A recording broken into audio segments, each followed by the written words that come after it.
What's up guys, in this video I'm gonna show you how to use the ladder ability on the assault class in Battlefield 6.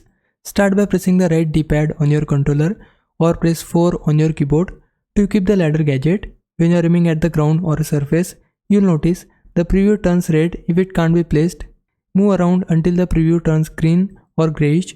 Once it's greyish, press the right trigger to place it, just like firing your weapon. After you place it, the ladder or platform can be used to climb up, gain height, or reach spots you normally couldn't. It also has a short cooldown, usually around 15 seconds. So once it disappears or you have moved on, you can place another one shortly after. Whenever the cooldown finishes, you'll see the icon refill in the bottom right corner.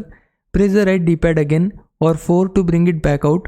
Find a good placement spot and drop another ladder or platform to reposition yourself quickly.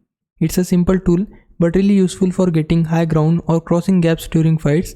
That's all you need to do to use the ladder on the assault class in Battlefield 6.